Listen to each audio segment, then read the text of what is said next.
अस्सलामुअलैकुम, welcome to academy. जी student, आज हम बात करेंगे इंट्रोडक्शन टू कंप्यूटिंग की सीरीज़ की सेकंड वीडियोस आपके सामने सब मौजूद है।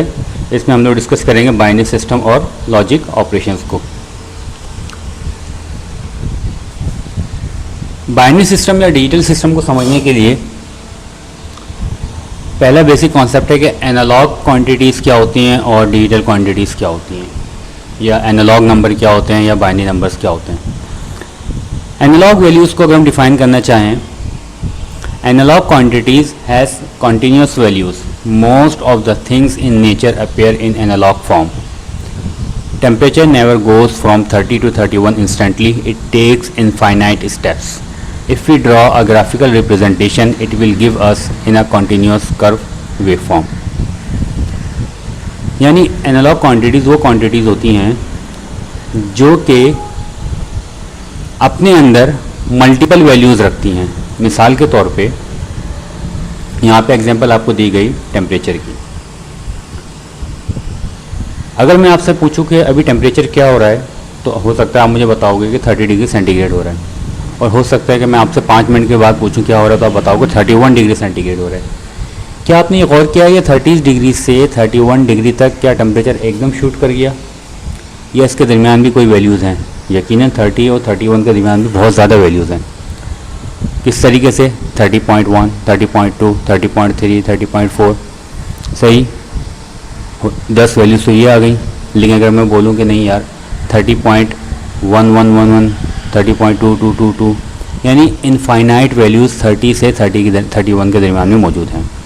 यानी हर वो क्वांटिटीज़ जो कि किसी भी इंस्टेंट पे, किसी भी लम्हे पर मल्टीपल वैल्यूज़ शो करती हो, वो आपके एनालॉग क्वांटिटीज़ कहलाती हैं। यानी इनकी कोई एग्जैक्ट वैल्यू किसी भी लम्हे नहीं होती। मिसाल के तौर पे अगर मैं आपसे पूछूं कि भाई आपकी उम्र क्या है, आप बोलोगे भाई कि 20 साल, 21 साल या 22 साल। लेकिन क्या एग्जैक्टली 20, 21 या 22 साल है? नहीं, हो सकता है 21 साल, कुछ महीने, कुछ दिन, कुछ घंटे, कुछ मिनट्स, कुछ सेकंड, कुछ माइक्रो सेकंड, कुछ मिली सेकंड, पीको, फैक्टो, एटो। यानी आप मुझे एग्जैक्ट वैल्यू अपनी नहीं बता सकते। क्यों? क्योंकि ये जो क्वांटिटी, ये भी एक एनालॉग क्वांटिटी है। या अगर मैं आपसे पूछूंगा भाई आपकी हाइट क्या है, आप बोल सकते हो कि भाई 5 फुट 8 इंच, 9 इंच, सही है। लेकिन हो सकता है वो 5 फीट 8 इंच के साथ साथ 5 फीट 8 इंच 5 mm या माइक्रोमीटर में होगी, या पिकोमीटर में फिट, मतलब ये काफ़ी गहराई में आप उसकी डीप में जा सकते हैं। हर वो क्वांटिटी जो कि किसी भी इंस्टेंट पे, किसी भी लम्हे पर एक से ज़्यादा मल्टीपल वैल्यूज़ रखती हैं, एक से ज़्यादा वैल्यूज़ या मल्टीपल वैल्यूज़ रखती हैं, उसे हम क्या कहते हैं? वो एनालॉग क्वांटिटीज़ हैं। अगर इन क्वांटिटीज़ का एक ग्राफ बनाया जाए, मिसाल के तौर पे एक वोल्टेज है, आपको पता है कि आपके घर में 220 वोल्टेज का सिग्नल आता है, सही। आपके सामने एक ग्राफ मौजूद है, कभी वोल्टेज डाउन हुआ, कभी अप हुआ, कभी डाउन हुआ, कभी अप हुआ, कभी डाउन हुआ। तो देखें, कभी भी वोल्टेज जब डाउन होता है तो मिसाल के तौर पे यहाँ पे इसको आप समझ लें कि ये 10 वोल्ट है, और ये समझ लें ये 9 वोल्ट है। क्या वो 10 से 9 तक अचानक डाउन हो जाता है? नहीं, बल्कि 10 से हो सकता है 9.999, 9.9888, 9.777 करते करते फिर 9 वोल्ट तक पहुंचा। तो ये जो बीच में इसका एक कर्व पाथ बनेगा, ये क्या शो करेगा कि भाई ये कॉन्टीन्यूस वैल्यू है।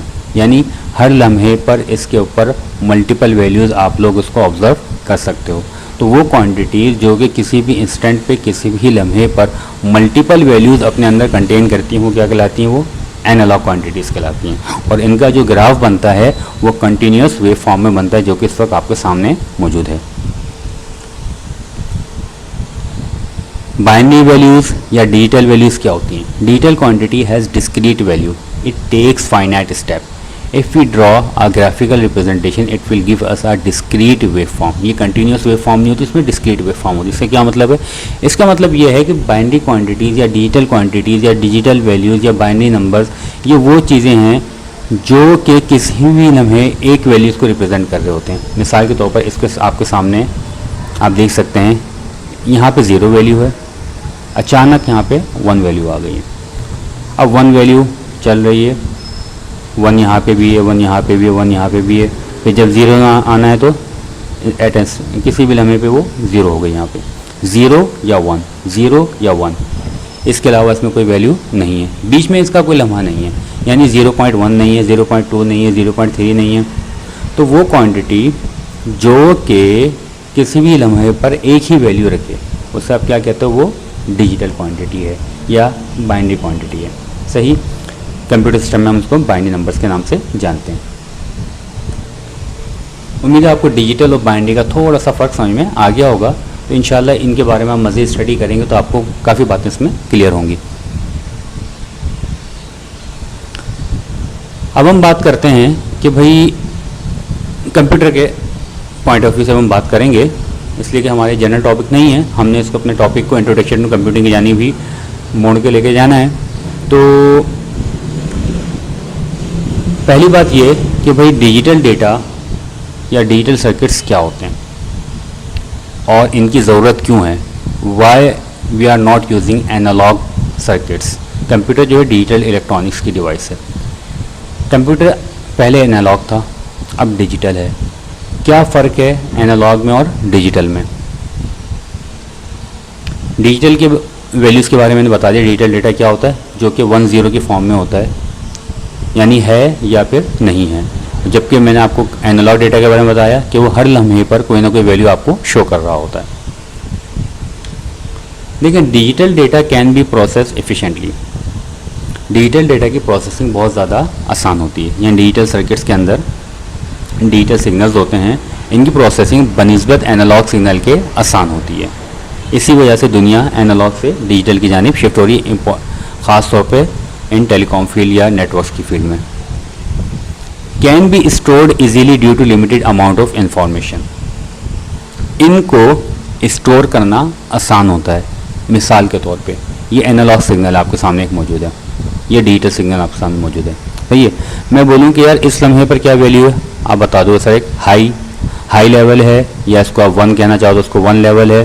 सही, और अगर मैं आपसे बोलूँ कि ये एक एनालॉग सिग्नल है, सही है, इसकी इस लम्हे पर क्या वैल्यू है, तो आप बोलेंगे सर ये हाई लेवल तो है, लेकिन हाई लेवल के अंदर पॉइंट समथिंग कुछ भी मल्टीपल वैल्यूज इसके अंदर शो कर रही है।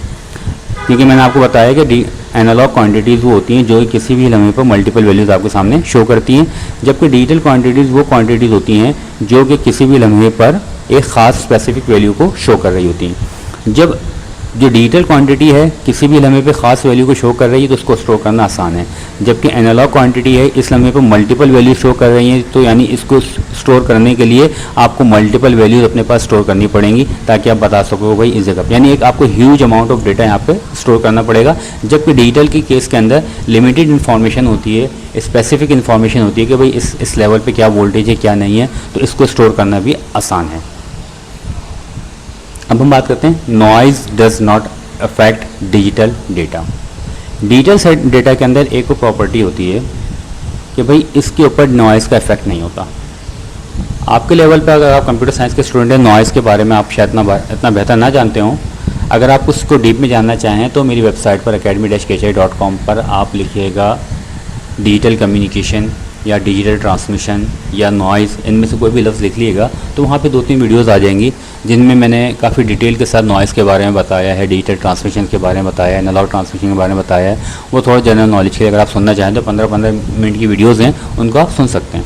लेकिन इस लेवल पे आप सिर्फ इतना याद रखें कि डिजिटल सिग्नल जो होता है उसके ऊपर नॉइज़ का इफेक्ट कम से कम होता है, जबकि एनालॉग सिग्नल के ऊपर नॉइज़ का इफेक्ट ज़्यादा से ज़्यादा होता है।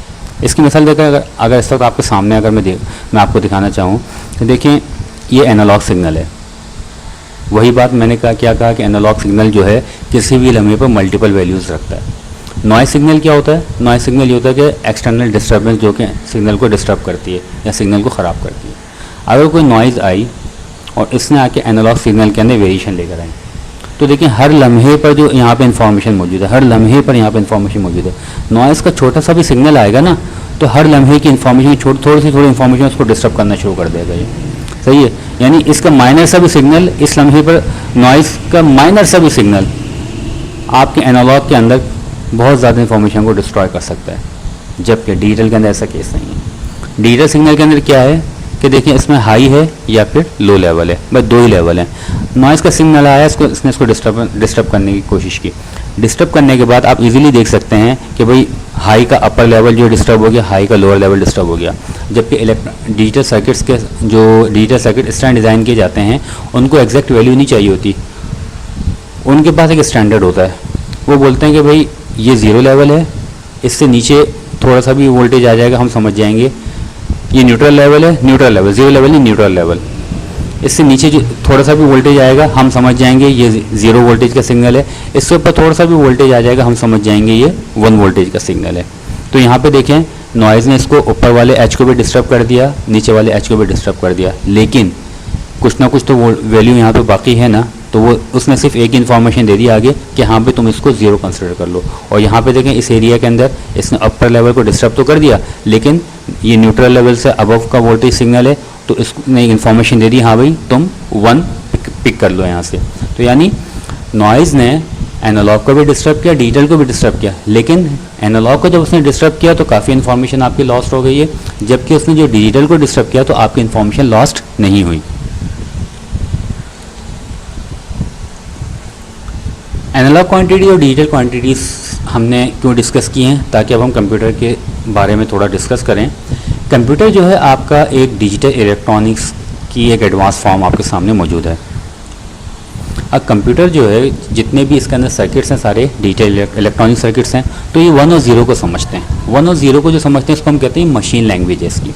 अ system of codes directly understandable by a computer CPU is termed as machine language. इसको मशीन लैंग्वेज कहा जाता है। Machine language is composed only of the 2 binary digits 0 और 1, यानी ये लैंग्वेज जो है 0 और 1 पर मुश्तमिल होती है, इसके अलावा इसके अंदर कोई वैल्यू नहीं होती। A language that controls the on off circuitry of computer, यही 0 और 1 जाके जो है कंप्यूटर के अंदर जो सर्किट्स होते हैं, डिजिटल सर्किट्स होते हैं, उनको ऑन या ऑफ करवाते हैं या उनसे प्रोसेसिंग करवाते हैं। कंपाइलर क्या चीज़ है? कंपाइलर या इंटरप्रेटर ये ऐसा सॉफ्टवेयर होता है that converts the programming language into machine language.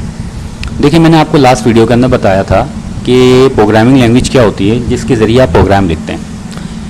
जिस तरह आपके सामने है C++ है, C# है, जावा है, कोबोल है, ये सारी की सारी प्रोग्रामिंग लैंग्वेज है। इसमें आप क्या करते हैं कि आप अपनी ज़बान के अंदर अपनी आसानी से एक प्रोग्राम लिख देते हैं, एक लॉजिक डिज़ाइन कर देते हैं। लेकिन कंप्यूटर तो जो है आपकी ज़बान नहीं समझता, वो तो 0101 की ज़बान को समझता है। तो कंपाइलर ऐसा सॉफ्टवेयर है जो कि प्रोग्रामिंग लैंग्वेज में लिखे गए प्रोग्राम को उठाकर कंपाइल करता है, उसको अरेंज करता है और उनके इक्विवेलेंट 0101 के सिग्नल जनरेट करता है और वो कंप्यूटर को दे देता है। तो कंप्यूटर जो है आपकी इंस्ट्रक्शंस को कंपाइलर की मदद से 0101 के फॉर्म में समझ लेता है। यह है कंपाइलर का काम। अब हम बात करते हैं बिट। ये जो 0101 की हम बात कर रहे हैं ना, इसको हम कहते हैं एक बिट, जो कि 0 भी हो सकती है, जो कि 1 भी हो सकती है। यानी एक बिट की 2 स्टेट हो सकती हैं, 0 या 1। कंप्यूटर की लैंग्वेज में इसको हम बिट कहते हैं। अब बिट क्या है? It is the minimum information that can be handle bye a computer. Computer जो है इसको एज ए इंफॉर्मेशन कंसिडर करता है, क्योंकि मशीन लैंग्वेज जो है 0101 पे काम करती है। अगर 0 आएगा तो स्विच ऑफ हो जाएगा, अगर 1 आएगा तो स्विच ऑन हो जाएगा। इंटरनल सर्किटरी की बात करो, मेन स्विच की बात नहीं कर रहा मैं, इसके इंटरनल सर्किटरी की बात कर रहा हूँ, जहाँ पे मुख्तलिफ इलेक्ट्रॉनिक कंपोनेंट्स काम कर रहे हैं। अगर 0 आएंगे तो वो काम करना छोड़ देंगे, 1 आएगा तो वो काम करेंगे। इस टाइप की इलेक्ट्रॉनिक सर्किट जो कि कंप्यूटर के अंदर काम कर रही होती है, वो एक 0 या 1 को समझ रही होती है। उसको हम क्या कहते हैं कंप्यूटर ज़बान में? ये एक बिट है। It is not an imaginary thing. ये कोई ऐसी चीज़ नहीं कि ख्याल में आपने खाली उसको क्रिएट कर लिया, नहीं। It exist physically in the form of voltage level. ये असल में वोल्टेज लेवल होते हैं जो कंप्यूटर को दिए जाते हैं। In computer circuitry a bit is represented by voltage level which are assigned on the basis of circuit type. अभी वोल्टेज लेवल डिफरेंट भी हो सकते हैं। कुछ कंप्यूटर या कुछ इलेक्ट्रॉनिक डिज़ाइन के अंदर, कुछ सर्किट्स के अंदर जो है आप ये कहते हो कि भाई 0 से लेके 3 तक का जो है कोई भी वोल्टेज सिग्नल आ गया तो तुमने अज्यूम कर लेना है कि भाई ये 0 लेवल को शो कर रहा है। और 3 से लेके 5 तक या 6 तक कोई भी लेवल आ गया तो तुम समझ जाना है कि ये हाई वोल्टेज लेवल या 1 को शो कर रहा है। तो वही बात कि मैंने आपको बताया था नॉइज़ वाले केस के अंदर, नॉइज़ अगर इस केस में आती है और इसने डिस्टर्बेंस ऊपर ऊपर पैदा कर दी, यहाँ पे भी डिस्टर्बेंस पैदा कर दी या नीचे भी डिस्टर्बेंस पैदा कर दी, तो भाई हो सकता है नॉइज़ जो है ऊपर वाले 5 वोल्टेज को 4 वोल्टेज कर दे। लेकिन कंप्यूटर को पता है कि 3 से ऊपर वाले को हमने 1 लेना है, तो उसने अगर 4 कर भी दिया तो कंप्यूटर उसको 1 कंसीडर कर देगा, आपकी इन्फॉर्मेशन ज़ाया नहीं होगी। इससे नीचे वाले लेवल के अंदर अगर नीचे वाले लेवल को, जिस हमने कहा कि 0 से लेकर 3 तक का वोल्टेज है, नॉइज़ आई, उसने क्या किया, उसको डिस्ट्रॉय, सिग्नल को डिस्टर्ब किया, उसने 3 वोल्टेज का जो सिग्नल था 3 वोल्ट का, उसको उसने 2 वोल्ट का सिग्नल कर दिया। लेकिन कंप्यूटर फिर भी समझ जाएगा, क्योंकि उसको पता है कि 0 से लेकर 3 तक मेरी लिमिट है, इस दौरान जो भी सिग्नल आएगा उसको मैं 0 कंसिडर करूँगा। तो डिजिटल सिग्नल के अंदर 1 और 0 दो ही स्टेट्स होती हैं जो कि वोल्टेज लेवल को रिप्रेजेंट कर रही होती हैं, और कंप्यूटर इनको अंडरस्टैंड कर रहा होता है। अब देखें कंप्यूटर के अंदर जो है ये क्लॉक साइकिल क्या होती है, डेटा क्या होता है, मैनचेस्टर कोडिंग, और अगर आपने मेरी लाइन कोडिंग वाली एक वीडियो मौजूद है, अगर आप ये मैनचेस्टर कोडिंग और डेटा साइकिल क्लॉक के बारे में डिटेल से जानना चाहते हैं तो academy-com की वेबसाइट पे राइट साइड पे लिखिएगा लाइन कोडिंग, तो वहाँ पे इसके बारे में काफ़ी डिटेल में मैंने डिस्कस किया। आपके लेवल पे मैं ये बताना चाहूँगा, कंप्यूटर के अंदर कोई भी जब डेटा जाता है ना, तो वहाँ पे सारी प्रोसेसिंग के लिए सिग्नल भी साथ जाते हैं, और एक क्लॉक साइकिल होती है। क्लॉक साइकिल क्या कर रही है, सर्किट्स को ऑपरेट ऑन ऑफ करवा रही होती है। तो ये सारे के सारे वोल्टेज लेवल्स होते हैं। डेटा जा रहा है, देखिए ये भी वोल्टेज लेवल है, क्लॉक साइकिल जा रही है, ये भी वोल्टेज लेवल्स हैं। मैनचेस्टर कोडिंग और डिफरेंशियल मुख्तलिफ तरह की मैनचेस्टर कोडिंग जो आती हैं, ये सारे के सारे क्या कर रहे होते हैं, ये कंप्यूटर के अंदर डेटा भेजने के मुख्तलिफ तरीक़े कार हैं। क्योंकि ज़रूरी नहीं है कि आप 1 के लिए हाई वोल्टेज भेजें और 0 के लो के लिए 0 वोल्टेज भेजें या लो वोल्टेज भेजें, 1 के लिए हाई भेजें फिर 0 के लो भेजें। सम टाइम ऐसा करना पड़ता है आपको कि भाई 0 के लिए आप हाई वोल्टेज भेजते हो, 1 के लिए आप लो वोल्टेज भेजते हो। सम टाइम ऐसा करना पड़ता है कि ये जो एक साइकिल है यहाँ से लेकर यहाँ तक, इसी के अंदर आप 1 और 0 दोनों की इन्फॉर्मेशन भेज देते हो। ये सारी की सारी टेक्निक आगे इस्तेमाल की जाती हैं। सादे से लफ्ज़ों में जिस समय मैंने आपको बताया कि ये वोल्टेज लेवल हैं, वोल्टेज सिग्नल्स हैं, 1 के लिए हाई भेज देते हैं और 0 के लिए लो सिग्नल भेज देते हैं।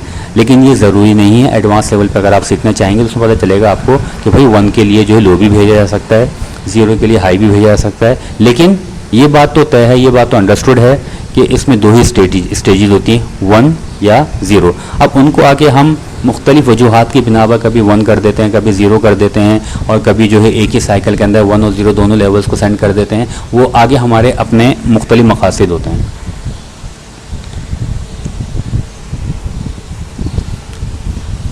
चलिए जनाब, बाइनरी और डिजिटल के बारे में थोड़ा सा आपने कॉन्सेप्ट ले लिया। अब हम बात करते हैं नंबर सिस्टम के बारे में। हमारी लाइफ के अंदर जो हमें जो नंबर सिस्टम से पाला पड़ता है, जिससे हमारा ताल्लुक़ पड़ता है, वो है बेस 10 का नंबर सिस्टम।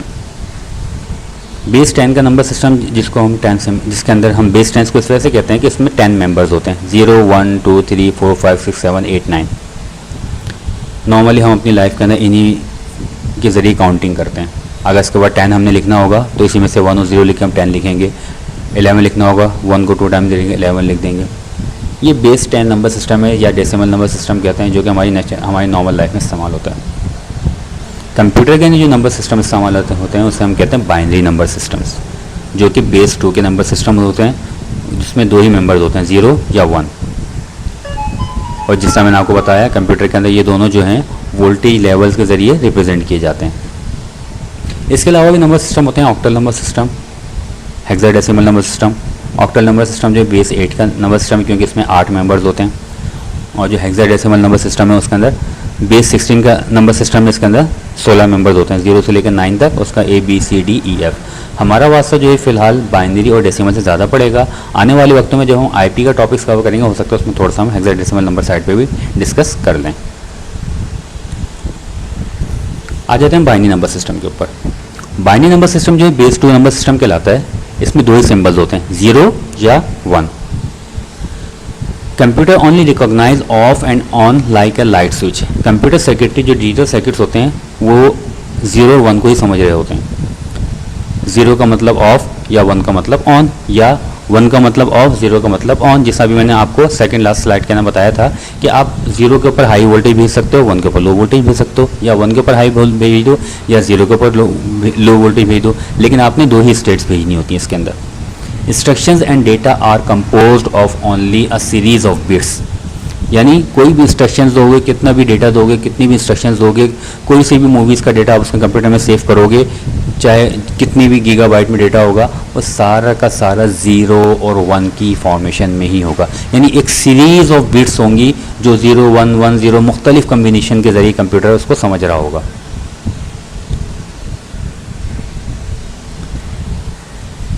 अब हम बात करते हैं भाई डेसिमल नंबर सिस्टम जिसको हम समझ सकते हैं और बाइनरी नंबर सिस्टम जो कंप्यूटर समझ सकता है, इनके आपस में थोड़ी कन्वर्जन देखते हैं। इसके लिए मिसाल के तौर पे आपके सामने एक नंबर है 75, ये एक डेसिमल का नंबर सिस्टम है, डेसिमल नंबर सिस्टम का एक मेंबर है, क्योंकि आपको नज़र आ रहा है कि भाई 7 जो है बाइनरी के अंदर नहीं हो सकता, 5 भी जो है बाइनरी में नहीं हो सकता, तो 7 और 5 जो है यहाँ पे डेसिमल का number system, decimal number system से बिलोंग करता है। अब आपने इसको बाइनरी नंबर सिस्टम में कन्वर्ट करना है। तो देखिए 75 को आप डिवाइड करोगे 2 से, जिस नंबर सिस्टम को जिस दूसरे नंबर सिस्टम में लेके जाओगे उसी की बेस से डिवाइड करोगे। आप डेसिमल नंबर वाले को बाइनरी में लेके जा रहे हो ना, तो बाइनरी की बेस से डिवाइड करोगे। और जब हम आगे चलें, इसको ऑक्टल वाली की हम बाद में करेंगे। तो यहाँ पे मैं आपको बता रहा हूँ जिस नंबर सिस्टम को जो है आप दूसरे नंबर सिस्टम के अंदर लेके जाओगे तो जो दूसरे नंबर सिस्टम की बेस होगी ना उससे डिवाइड करोगे। तो इस पर देखें डेसिमल नंबर सिस्टम है, इसको हम बाइनरी नंबर सिस्टम में लेके जा रहे हैं, तो हम बाइनरी नंबर सिस्टम की जो बेस है हम उससे डिवाइड कर रहे हैं। 2 से 75 को 2 से डिवाइड करोगे आप, 2 3 ज़ा 6, 1 इधर चलेगा, 2 7 ज़ा 14, एक बचा वो आपका यहाँ पे आ गया, 2 1 ज़ा 2, 1 इधर चला गया आपके पास, 2 8 ज़ा 16, 1 आपका रिमाइंडर है वो यहाँ पे आ गया आपके पास, 2 9 ज़ा 18, फुली कट हो गया ये, तो आपका 0 रिमाइंडर बचा वो आपका यहाँ पे आ गया, 2 4 ज़ा 8, 1 रिमाइंडर है वो आपका यहाँ पे आ गया, इस तरह 2 2 ज़ा 4, 0 रिमाइंडर है वो आपका यहाँ पे आ गया, 2 1 ज़ा 2, फुल कट गया, फुल डिवीजन आपकी कंप्लीट हो चुकी है, 0 रिमाइंडर बचा वो यहाँ पे आ गया। अब आप इसको नीचे से लेके ऊपर तक लिखोगे। देखो 1 को ये नीचे वाले 1 को आपने काउंट करना है, 1 को आपने यहाँ लिखा, 0 को आपने यहाँ लिखा, फिर दूसरे 0 को यहाँ पे लिखा, 1 को यहाँ पे लिखा, फिर 0 को लिखा, फिर 1 को लिखा और फिर 1 को लिख दिया। ये एक एग्जांपल है जिसमें मैंने आपको बताया कि डेसिमल नंबर को बाइनरी नंबर में किस तरह कन्वर्ट किया जाता है। अगर आप इसके बारे में डिटेल से जानना चाहते हैं तो अकेडमी की वेबसाइट पर डेसिमल टू बाइनरी कन्वर्जन से मुतालिक वीडियो मौजूद है, उसको आप जाके समझ सकते हैं। उसमें मैंने मल्टीपल एग्जाम्पल के थ्रू आपको वहाँ पर समझाया है। अब सवाल पैदा ये होता है बाइनरी नंबर सिस्टम को डेसिमल नंबर सिस्टम में कैसे लेकर आएंगे।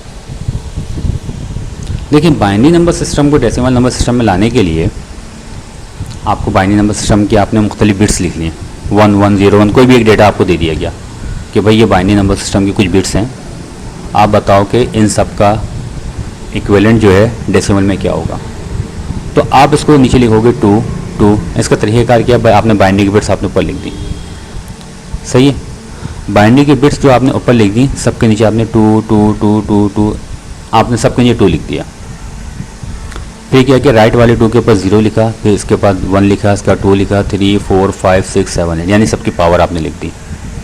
तो देखो 2 की पावर 0 किसके बराबर होती है, किसी भी नंबर की किसी भी अल्फ़ाबेट की पावर अगर 0 हो जाए ना तो 1 के बराबर होती है। तो देखो मैंने 2 की पावर 0 के नीचे 1 लिख दिया, सही है। 2 की पावर 1 किसके बराबर होती है, तो किसी भी नंबर की किसी भी अल्फ़ाबेट की पावर अगर 1 होती है ना तो उसी के बराबर होती है। तो 2 की पावर 1 थी तो ये 2 के ही बराबर हो गए। 2 की पावर 2 किसके बराबर है, 2 की पावर 2 बराबर होती है 2 मल्टीप्लाई बाई 2, 2 मल्टीप्लाई बाई 2 क्या होता है 4, वो यहाँ पे लिख दिया मैंने।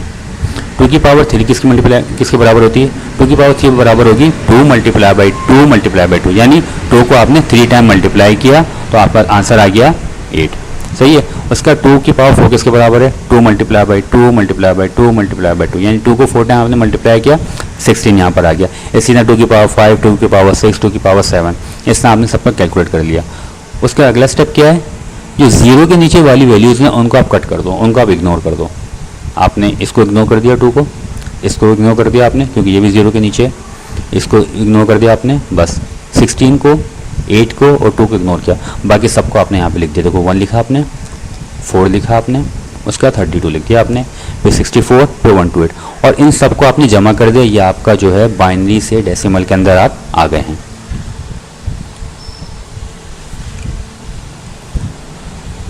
अच्छा, अब हम बात करेंगे जब बाइनरी से डेसिमल में आते हैं या डेसिमल से बाइनरी में जाते हैं तो ये सारा काम बिट्स के ऊपर काम कर रहे होते हो आप। 0 बिट होती है या 1 बिट होती है, तो जो एक बिट होती है ना उस जैसे अगर 8 बिट अगर जमा हो जाए तो हम इसे कहते हैं एक बाइट है। देखो यहाँ पे देखो 1 2 3 4 5 6 7 8, 8 बिट मौजूद हैं, ये पूरी एक बाइट कहलाती है। ये इसमें हमें ये मतलब नहीं है कि कौन सा 1 है कौन सा 0 है, नहीं। अगर कोई सी भी 8 बिट एक साथ जमा हो जाए उसे हम कहते हैं ये एक बाइट है। इस बाइट के अंदर लेफ्ट मोस्ट साइड जो है इसको हम कहते हैं मोस्ट सिग्निफिकेंट बिट, और राइट साइड वाली जो होती है इसको हम कहते हैं लेस सिग्निफिकेंट बिट। अच्छा, और 4 बाइट के कम्बिनेशन को हम कहते हैं 1 निबल। 4 बाइट का कम्बिनेशन एक 1 निबल है, ये 4 बाइट का कम्बिनेशन ये भी 1 निबल है। तो और 2 निबल ने मिलकर बना दिया एक बाइट। नीचे लिखा हुआ है कि 8 बिट्स बराबर हैं 1 बाइट, या इसको हम 1 वर्ड भी कहते हैं, बाइनरी वर्ड।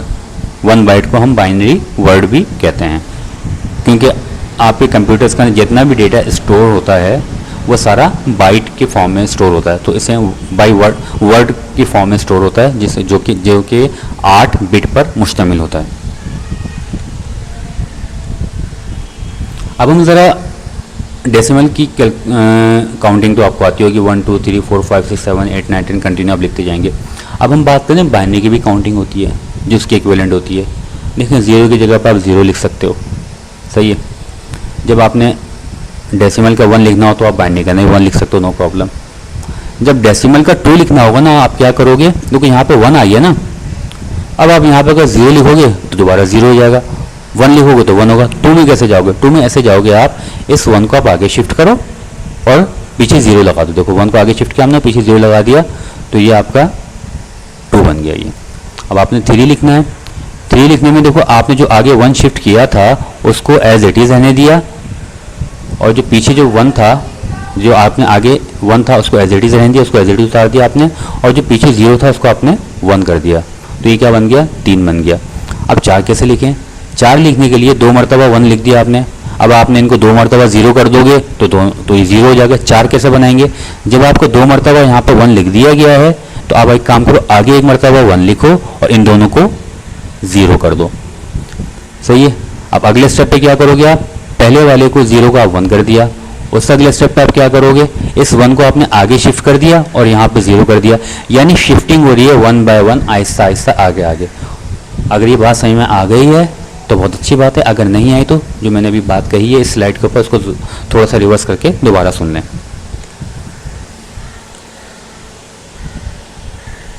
अब हम बात करते हैं कि भाई एनालॉग सिग्नल को बाइनरी के अंदर हमने कैलकुलेशन के लिहाज से तो की शिफ्ट कर लिया, लेकिन इन प्रैक्टिकल जो सर्किट्स के अंदर जो सिग्नल शिफ्ट होता है, इन सर्किट्स के अंदर कोई भी मिसाल के तौर पे आप कंप्यूटर में हेलो का लफ्ज़ बोल, आप कंप्यूटर में एक माइक लगा हुआ है उसमें आपने हेलो का लफ्ज़ बोला, हेलो जो आपने बोला तो आपकी वॉइस जो है ये एक एनालॉग क्वांटिटी है, सही है। तो इसकी वजह से माइक में जो सिग्नल जनरेट होगा, माइक जो सिग्नल जनरेट करेगा वो इलेक्ट्रिकल सिग्नल जनरेट करेगा, वो भी एनालॉग होगा। वो एनालॉग सिग्नल जो है मिसाल के तौर पर जो आपने हेलो बोला है वो उसने एनालॉग सिग्नल ये वाला जनरेट किया, कभी आपकी आवाज़ कम हो रही, कभी हेलो के अंदर कभी आपकी आवाज़ कम हुई कभी ज़्यादा हुई। जो लोग जो है कंप्यूटर इलेक्ट्रॉनिक्स फील्ड से वाबस्ता हैं वो तो इस बात को समझ सकते हैं। जी स्टूडेंट, तो डिस्टर्बेंस आ गई थी। अच्छा, जो लोग इलेक्ट्रॉनिक्स या इलेक्ट्रिकल की फील्ड से वाबस्ता हैं वो इजीली समझ सकते हैं कि भाई आपकी जो वॉइस है वो एनालॉग क्वांटिटी है, और जो उसका इसकी वजह से जो इलेक्ट्रिकल सिग्नल जनरेट होगा वो भी एनालॉग सिग्नल जनरेट होगा।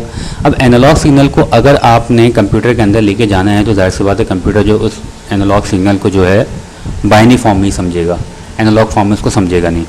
तो इस काम के लिए मुख्तलिफ सर्किट्स यूज़ होते हैं, मुख्तलिफ तरीक़ेकार यूज़ होते हैं। इसमें हम लोग क्या करते हैं, मैं आपको जस्ट यहाँ पे एक सिंपल सा एक आइडिया दे देता हूँ, और अगर आपको इसके बारे में डिटेल समझना है तो मेरी एक ऑलरेडी वीडियो मौजूद है, पल्स कोड मॉड्यूलेशन के लिए नाम से है, मेरी वेबसाइट पे मौजूद है, उसको आप जाके सुन सकते हैं। उसमें आपको समझ में आ जाएगा कि किस तरह एनालॉग सिग्नल को डिजिटल सिग्नल में कन्वर्ट किया जाता है। अच्छा, हम यहाँ पे एक जस्ट थोड़ा सा एक आइडिया डिस्कस कर लेते हैं। देखिए, मैंने आपको बताया था एनालॉग सिग्नल जो होता है वो किसी भी इंस्टेंट पे मल्टीपल वैल्यूज़ रखता है। अब मल्टीपल वैल्यूज़ हैं तो इतनी सारी इन्फॉर्मेशन है, उसको हैंडल करना और उसकी प्रोसेसिंग करना बहुत मुश्किल काम होता है। तो उस वजह से हम उसको बाइनरी में या डिजिटल फॉर्मेट में लेकर आते हैं। जब हम लेकर आएंगे तो हम क्या करते हैं, देखें एनालॉग सिग्नल यहाँ से चला, यहाँ पे आया, फिर यहाँ पे आया, फिर यहाँ से ये मतलब कि यहाँ से चलता हुआ ये जा रहा है, सही है ना। हम क्या करते हैं, हर थोड़ी देर के बाद इसका एक सैंपल लेते हैं। हम बोलते हैं कि भाई इस जगह पे यहाँ से जो स्टार्ट हुआ है यहाँ पे इसकी वैल्यू ले लो, एक लम्हे इंस्टेंट पे यहाँ पे इसकी वैल्यू ले लो, यहाँ पे उसके उन्होंने ख़ास वैल्यू ले ली। उसके बाद जब यहाँ पे पहुँचा वो सिग्नल, यहाँ पे एक वैल्यू ले लो, यहाँ पे पहुँचे सिग्नल, यहाँ पे एक वैल्यू ले लो, जब सिग्नल इस जगह पे पहुँचे यहाँ पे इसकी एक वैल्यू ले लो। यानी हर थोड़ी के बाद हर थोड़े से टाइम इंटरवल, एक मखसूस टाइम इंटरवल होता है जो कि PCM वाली टेक्निक में इस्तेमाल होता है। तो हर टाइम इंटरवल के बाद हम क्या करते हैं, एक एक सैंपल की वैल्यू ले लेते हैं। जब वो सैंपल हमारे पास आ जाता है तो फिर वो एक स्पेसिफिक वैल्यू का होता है। मिसाल के तौर पर हमने जो यहाँ पे सैंपल उठाया उसकी वैल्यू हमने कहा भाई ये 8 है इसकी वैल्यू, सही है। हमने फिर जो आगे ये सैंपल उठा लिया उसके हमने कहा कि इसकी वैल्यू जो है 9 है, ये 9 है यहाँ पे। फिर हमने एक सैंपल उठाया जो नीचे गया हुआ है, हमने कहा कि भाई इसकी वैल्यू 7 है। उसके बाद हमने कहा ये भी 7 है। उसका जो यहाँ पे हमने उठाया हमने कहा भाई इसकी वैल्यू 12 है। यानी हमने एक मखसूस इंटरवल के बाद क्या किया, हमने इनकी मल्टीपल वैल्यूज़ ले ली।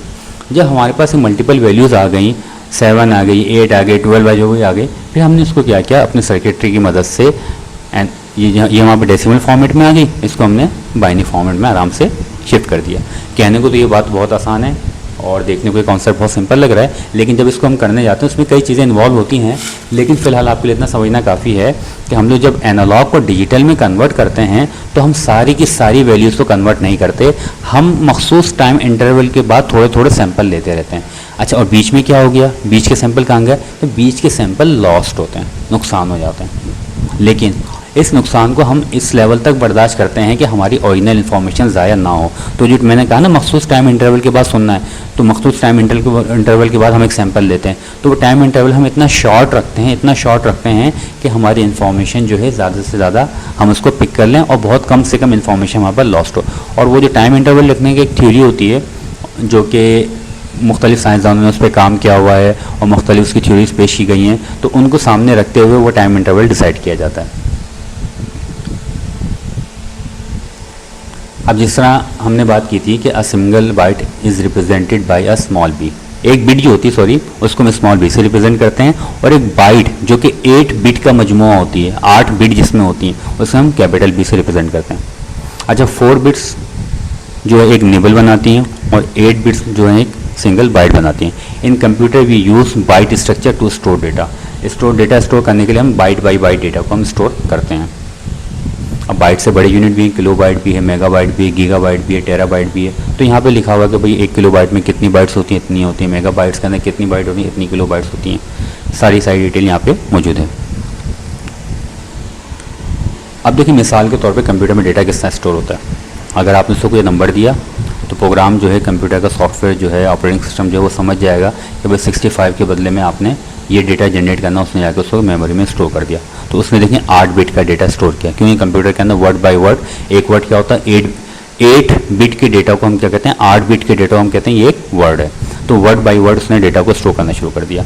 आपने एक लेटर लिखा ए, तो प्रोग्राम ने उसको उसके अगेंस्ट में एक डेटा जनरेट कर दिया, वहाँ पे वो भी स्टोर कर दिया। आपने एक सिंबल बनाया, ये प्रोग्राम ने जनरेट किया।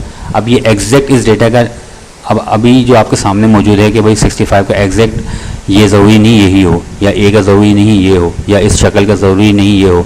यहाँ पे ये जो डेटा बना रहे हैं, ये जस्ट आपकी इन्फॉर्मेशन के लिए, कोई भी डेटा हो सकता है, लेकिन सबका डेटा इन्होंने सेम ही रखा हुआ, चाहे ए हो, चाहे शक्ल हो, चाहे ये क्या नाम अपना कोई एक वेव फॉर्म हो, सबका डेटा इन्होंने एक जैसे ही रख दिया।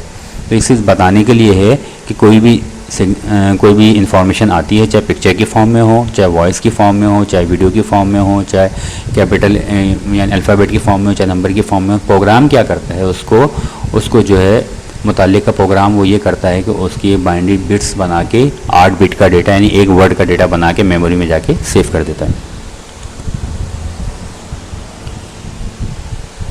अब जो ये सारा डेटा हमने जनरेट किया, बिट का डेटा हमने बनाया, अब इससे हम काम क्या लेते हैं। तो जनाब आपके कंप्यूटर में लगा हुआ होता है एक माइक्रो प्रोसेसर। माइक्रो प्रोसेसर के बारे में हमने लास्ट वीडियो में देखा था, ये कंप्यूटर का ब्रेन होता है, यानी कंप्यूटर का दिमाग होता है। अब इसके अंदर बेसिकली 3 हिस्से होते हैं।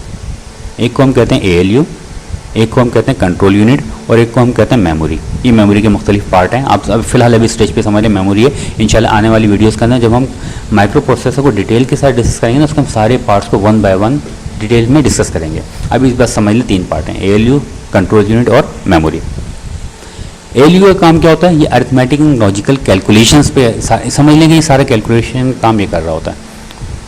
कंट्रोल यूनिट क्या होता है, कंट्रोल यूनिट ये होता है कि ये ALU को बताता है कि तुमने इसको कैलकुलेट करना है, इसको नहीं करना। ये डेटा को लेकर आता है, इसको देता है, यहाँ से रिजल्ट निकलता है, इसको आगे लेके जाता है, यानी इसको कंट्रोल कर रहा होता है। ये इसका मैनेजर है। मेमोरी क्या है? मेमोरी ये वो जगह है जहाँ पे डेटा स्टोर होता है, वहाँ से कंट्रोल यूनिट पिक करके ALU को देता है, वहाँ से रिजल्ट लेके वापस को स्टोर करवाता है। फिर आउटपुट इनपुट जो इनपुट साइड से डेटा आ रहा है, मेमोरी में आ रहा है, यहाँ से कंट्रोल यूनिट लेके ALU में दे रहा है, ALU प्रोसेस कर रहा है, वापस मेमोरी में जा रहा है, वहाँ से निकल के आउटपुट पे भी जा रहा है, या अगर स्टोर करना है स्टोरेज डिवाइसेस में चला जाएगा। तो ये सारा का सारा यहाँ पे प्रोसेस चल रहा है। स्टोरेज डिवाइसेस से भी एक ऑलरेडी मेरी वीडियो मौजूद है स्टोरेज डिवाइसेस के नाम से, उसको अगर आप सुन लेंगे तो आपको स्टोरेज डिवाइसेस का भी थोड़ा सा आइडिया क्लियर हो जाएगा। और रैम के बारे में भी एक वीडियो मौजूद है, जो अगर आप उसको भी सुन लेंगे तो रैम के मुतालिक आपको काफ़ी इन्फॉर्मेशन मिल जाएगी। अब कंप्यूटर ऑपरेशन किस तरह करता है? Computer handle a series of binary numbers, यानी उसके पास एक पूरी सीरीज आती है 101010। अब कंप्यूटर को ये नहीं पता कि 101010 ये पिक्चर को रिप्रेजेंट कर रहे हैं। कंप्यूटर को ये नहीं पता कि भाई क्या नाम है, ये एक वीडियो है, ऑडियो, कुछ नहीं। उसको बस ये पता है कि 101010 की सीरीज़ आ रही है और उस पर मैंने अंदर कैलकुलेशन करनी है और इसका रिजल्ट मैंने निकाल के प्रोड्यूस करना है। अब वो 1010 की सीरीज़ कौन दे रहा है कंप्यूटर को? वो आपका सॉफ्टवेयर दे रहा है जो कंप्यूटर में इंस्टॉल है, जो आपका ऑपरेटिंग सिस्टम है। क्योंकि ऑपरेटिंग सिस्टम को पता है कि भाई बाहर से डेटा किस फॉर्म में आएगा और मैंने अंदर किस फॉर्म में देना है, और अंदर से प्रोसेस होगा, डेटा मुझे किस फॉर्म में मिलेगा और मैंने उसको मैनिपुलेट करके किस तरह आउटपुट आगे फराहम करनी है। तो कंप्यूटर जो प्रोसेसर है उसको 101 की पूरी फॉर्मेशन मिल रही होती है, जिसकी बेस पर उसके अंदर माइक्रो प्रोसेसर में जो लगे हुए सर्किट्स हैं वो ऑपरेट ऑन ऑफ हो रहे होते हैं या मुख्तलिफ फंक्शंस परफॉर्म कर रहे होते हैं। जो डेटा कंप्यूटर के पास आ रहा होता है, इन्फॉर्मेशन जो आ रही थी वो दो टाइप की होती है, या तो वो डेटा होता है या फिर सेट ऑफ इंस्ट्रक्शन होती हैं। यानी कोई भी डेटा हो सकता है, मूवी हो सकती है, कोई भी पिक्चर, कुछ भी हो सकती है, या सेट ऑफ इंस्ट्रक्शंस होती हैं जो ऑर्डर होते हैं कि भाई तुमने ये जो तुम्हारे पास आया इसके साथ तुमने ये करना है, तुमने इसको यूँ करना है, तुमने इसको फलां जगह पे भेजना है, तुमने फलां स्टोर पे करना है। यानी दो टाइप की चीज़ें इसके पास कंप्यूटर के पास आती हैं, या तो डेटा होता है या फिर सेट ऑफ इंस्ट्रक्शन होते हैं, और ये सब का सब जो है 1010 के फॉर्मेशन में ही होता है। Both of these sets are handled by CPU इनको हैंडल करता है। This on and off instruction are known as bits, इनको हम बिट्स कहते हैं। बिट्स क्या होती हैं? बिट क्या होती है हम पहले भी डिस्कस कर चुके हैं। It is the minimum information that can be handled by a computer, यानी एक छोटा से छोटा इन्फॉर्मेशन यूनिट है जो कंप्यूटर जिसको समझ सकता है। इससे कम छोटे यूनिट को कंप्यूटर नहीं समझ सकता।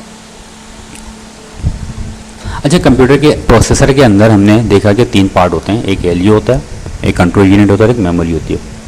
अभी हम इस वीडियो के अंदर कंट्रोल यूनिट की जानिब नहीं जा रहे और हम मेमोरी की जानिब नहीं जा रहे, हम ज़रा ALU को इसमें हम फोकस करेंगे। ALU क्या करता है? Arithmetic logic unit perform arithmetic operation like addition, multiplication, this type operation. And logical operation कौन कौन से करता है? ये एंड का करता है, और का करता है, कॉम्प्लीमेंट का करता है, ऑन बाइनरी डेटा। जो 101 का डेटा आता है उन पर ये मल्टीपल ऑपरेशन परफॉर्म करता है। अब एडिशन और मल्टीप्लिकेशन का ऑपरेशन को मैं यहाँ पर डिस्कस नहीं कर रहा, मैं यहाँ पर बात करूँगा एंड, और या कम्प्लीमेंट या एक्सऑर, इन ऑपरेशंस को बात करेंगे जो कि लॉजिकल ऑपरेशंस कहलाते हैं। अब ये क्या होते हैं? The term logic is applied to digital circuits used to implement logical functions. 3 basic logic operations are. Logic operation basically 3 type के होते हैं, और जो डिवाइसेस इनको ये काम कर रही होती हैं उन्हें हम कहते हैं कि लॉजिक गेट्स कहते हैं उनको हम। A circuit that perform a specific logic operation is called a logic gates. यानी लॉजिक गेट्स क्या होते हैं? जो कि लॉजिकल ऑपरेशन परफॉर्म कर रहे होते हैं, एंड गेट, और गेट, और नॉट, एंड और नॉट, ये लॉजिकल ऑपरेशंस हैं जो कि लॉजिक गेट्स परफॉर्म करते हैं। Basic logic elements can combine to perform complex logic circuits to perform useful operations like comparison, code conversion, encoding, decoding, storage, counting.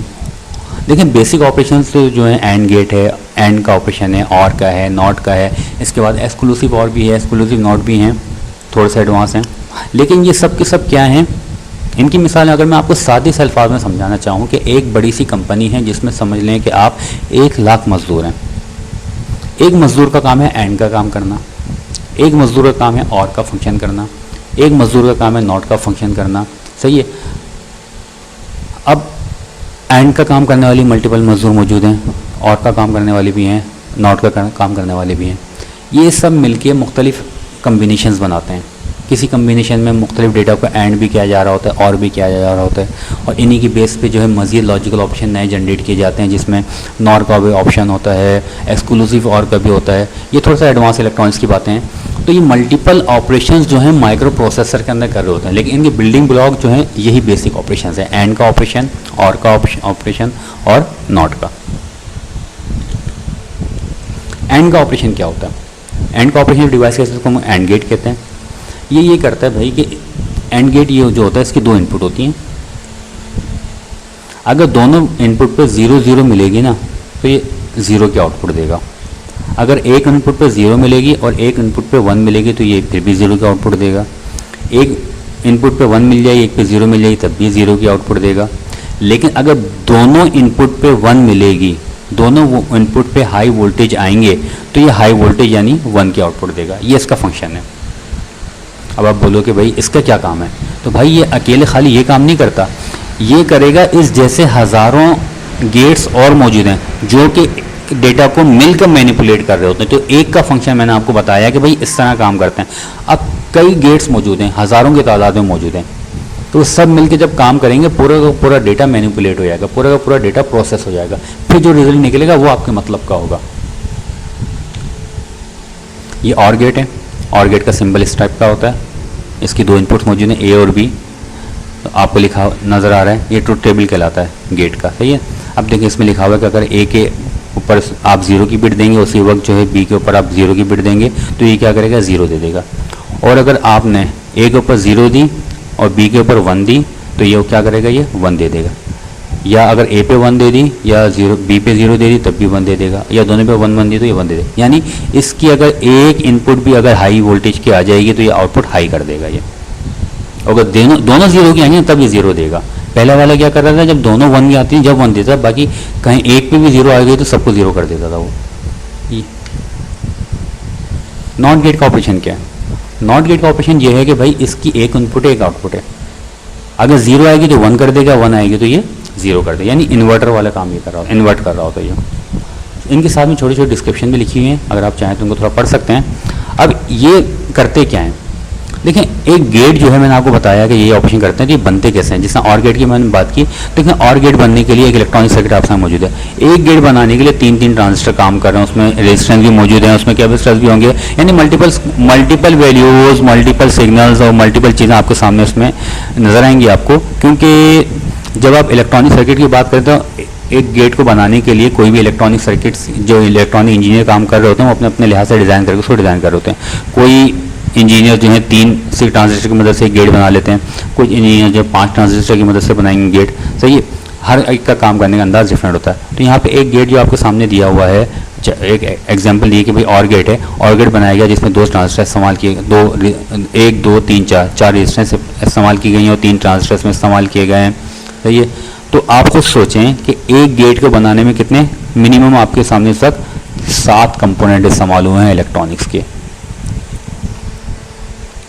इसी तरह एक IC है, ये बहुत ही छोटे लेवल की आईसी है जिसमें टोटल कितनी पिन्स हैं आपके पास, 1 से लेके 7 8 9 10 11 12 13 14 पिन की आईसी इस वक्त आपके सामने मौजूद है, और इसके अंदर टोटल 4 गेट्स लगे हुए हैं। अब आप सोचें कि एक एक गेट के अंदर, वो तो मैंने खाली अभी जो मैंने आपको लास्ट टाइम सर्किट डायग्राम बनाई थी वो और गेट थी, सही है। तो यहाँ पे ये जो गेट आपको शो किया ये ज़्यादा मोर कॉम्प्लेक्स है, इसमें ज़्यादा कंपोनेंट इन्वॉल्व हैं। तो आप खुद सोचें कि अगर एवरेज अगर एक गेट के अंदर 7 या 8 ट्रांजिस्टर या 7 या 8 कंपोनेंट हैं, खाली तो एक आईसी के अंदर 32 से 40 के करीब कंपोनेंट इसमें मौजूद हैं इस आईसी के अंदर, सही है, जो कि एक बहुत छोटी आईसी है। तो अब आप अंदाज़ा लगाएं कि आपके पास जो कंप्यूटर का जो माइक्रो प्रोसेसर है उसके अंदर कम से कम भी ऐसी माइक्रो प्रोसेसर की हम बात करें, कम से कम भी ऐसी जो है 1000 के करीब आईसीज होंगी, सही है, या उनके इक्विवेलेंट कंपोनेंट होंगे। अब इतने कंपोनेंट हैं, उसमें कितने ज़्यादा ट्रांजिस्टर होंगे, कितना बहुत बड़ा सर्किट होता है उसके अंदर, बहुत बड़ा डिज़ाइन होता है उसके अंदर। वो सब के सब 10101 के रूल्स पे काम कर रहे होते हैं और सब मिलकर काम फंक्शन को परफॉर्म कर रहे हैं, डेटा को मैनिपुलेट कर रहे होते हैं। उम्मीद है आज की वीडियो आपको समझ में आ गई होगी, और अगर इसमें कोई बात आपको समझ में ना आई हो तो आप ईमेल पे मुझसे रब्ता कर सकते हैं। इंशाल्लाह जब भी टाइम मिलेगा मैं आपको इसका जवाब दूंगा। और इसी सिलसिले की नेक्स्ट वीडियो के साथ इंशाल्लाह जल्दी हाजिर होऊंगा। जब तक के लिए अल्लाह हाफिज़।